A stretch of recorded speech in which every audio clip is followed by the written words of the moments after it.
controller gave Gordon a rest when he came back from London. He told James to do his work. James got very conceited about it.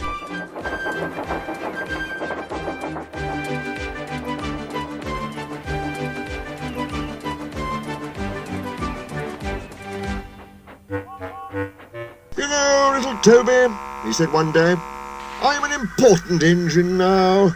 Everybody knows it. They come in crowds to see me flash by. The heaviest train makes no difference. I'm as regular as clockwork. They all set their watches by me. Never late, always on time.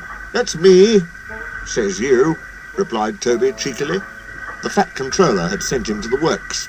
His parts were worn.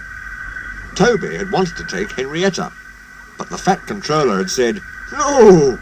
What would the passengers do without her?" Percy had promised to look after her, but Toby couldn't help worrying. Percy doesn't understand her like I do. Toby was out on the main line. They clanked as he trundled along. He was a little engine, and his tanks didn't hold much water, so he often had to stop for a drink. He felt thirsty and tired. He had come a long way. He saw a distant signal. "Good," he thought. "Now I can have a nice drink and rest in a siding till James has gone by." Toby's driver thought so too. Toby was enjoying his drink when the signalman came up. Toby had never seen him before. "No time for that," said the signalman. "We must clear the road for the express." "Right," said the driver. "We'll wait in the siding." "No good," said the signalman. "It's full of trucks. You'll have to hurry to the next station. They've got plenty of room for you there." Poor Toby clanked sadly away. "I must hurry, I must hurry," he panted.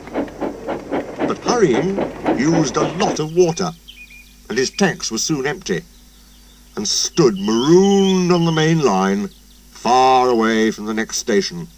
"I'll tell that signalman something." James was fuming. "My fault," said the signalman. "I didn't understand about Toby." "No, James, you'll have to push him." "What? Me?" snorted James.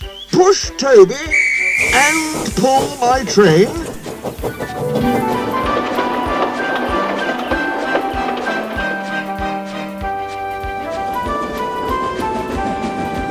He came up behind Toby and gave him a bump. "Get on, you!"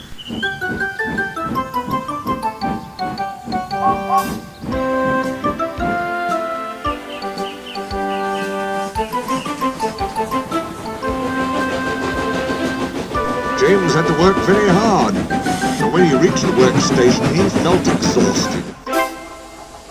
Some little boys ran along the platform. "Coo," said one. "The express is late.